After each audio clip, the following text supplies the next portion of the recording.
Annyeong, hai, Assalamualaikum dan juga salam sejahtera saya ucapkan kepada semua yang sedang menonton video pada kali ini.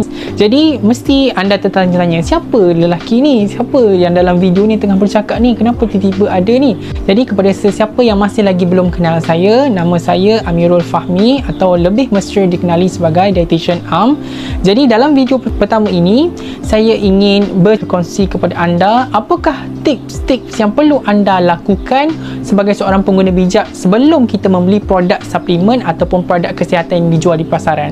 Sebab sekarang ini kalau kita Google ataupun kita scroll Shopee ataupun scroll Instagram, Twitter dan sebagainya, banyak produk-produk suplemen ataupun produk kesihatan telah pun dijual di pasaran. Ada certain iklan yang contohnya belilah produk X, belilah produk Y, mampu untuk menyembuhkan kencing manis, mampu untuk menyembuhkan darah tinggi, mampu untuk merawat kanser dan sebagainya. Jadi persoalannya sekarang, adakah benar produk yang dijual tersebut mampu untuk merawat, mampu untuk menyembuhkan penyakit-penyakit yang diklaimkan dalam iklan mereka?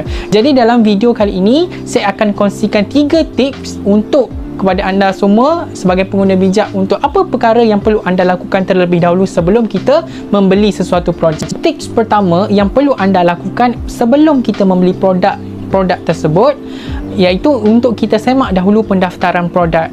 Jadi kita nak tengok sama ada produk yang ingin kita beli tu sama ada lulus KKM ataupun tidak. Jadi persoalannya macam mana kita nak check atau macam mana kita nak semak produk yang ingin kita beli tu sama ada berdaftar ataupun tidak.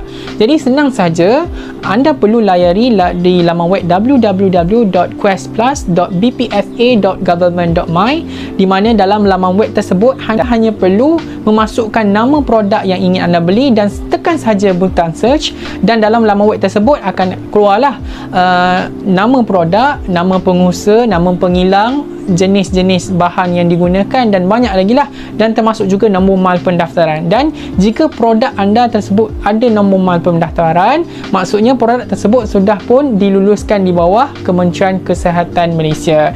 Jadi jangan terkejut ya, ada juga certain case yang mana produk di depan packaging produk tu telah pun ditulis lulus KKM, KKM approve ataupun didaftarkan di bawah KKM dan sebagainya. Tetapi jangan terkejut ya, bila anda cek produk yang anda ingin beli, rupanya tak ada pun pendaftaran produk telah pun dibuat. Seterusnya adalah penting untuk kita tengok apakah ingredient digunakan untuk membuat produk tersebut lah.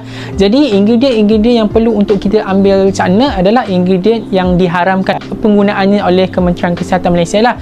Sebagai contohnya ingredient mercury, ada juga sildenafil, sibutramine dengan phenylbutazone dan banyak lagi lah. Dan ingredient ini telah pun diharamkan penggunaannya dalam produk suplemen ataupun produk kesihatan disebabkan oleh potensi mereka untuk menimbulkan adverse side effect reaction lah, di mana akan ada kesan sampingan yang teruk sekiranya tidak diambil mengikut preskripsi doktor lah. Jadi contoh-contoh kesan sampingan adalah kita lihat boleh menyebabkan kegagalan fungsi hati, degupan jantung menjadi tidak terkawal sehingga boleh menyebabkan sakit jantung dan boleh menyebabkan serangan jantung lah. Dan yang ketiga boleh juga menyebabkan tekanan darah tinggi meningkat, dan ini adalah contoh-contoh ingredients yang telah diharamkan oleh KKM. Itu yang pertama. Yang kedua adalah untuk kita tengok sama ada ingredient yang diletakkan tu ada tak kaitan secara langsung dengan penyakit yang kita ada.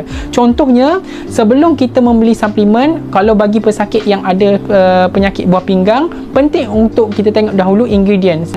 Disebabkan ingredient tu boleh menyebabkan sama ada buah pinggang itu menjadi semakin rosak ataupun boleh menyebabkan ada kesan sampingan daripada ubat yang diambil untuk pesakit buah pinggang. Itu sebagai contohnya lah. Jadi tips ketiga sebagai pengguna, sebelum kita membeli produk tersebut, kita mestilah kita menilai sama ada iklan yang dihebahkan ataupun disiarkan dari mana laman-laman sosial itu, adakah ada tuntutan untuk merawat ataupun menyembuhkan penyakit. Mana ada 12 jenis penyakit yang tidak boleh diiklankan sebagai tujuan untuk menyembuh dan merawat. Contohnya penyakit darah tinggi, penyakit kencing manis, penyakit sawar, penyakit kanser dan juga sebanyaklah.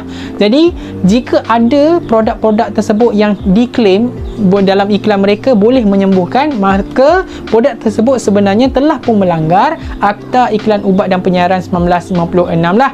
Jadi mana-mana produk yang didapati melanggar akta tersebut di bawah lembaga iklan lembaga iklan ubat, produk tersebut boleh dikenakan tindakan iaitu denda sebanyak RM3,000 dan penjara selama 1 tahun untuk kesalahan pertama lah. Tujuan iklan ataupun tujuan garis panduan iklan ini dibuat adalah untuk kita elak sama ada berlaku kekeliruan ataupun penipuan lah oleh pengusaha produk tersebut. Jadi akhir kata daripada saya, Dietitian Am, hari ini, kita sebagai pengguna yang bijak mestilah bijak dalam menilai produk-produk kesihatan yang dijual di pasaran. Dan ingat 3 tips yang saya kongsikan hari ini, semoga bermanfaat. Jumpa di lain video.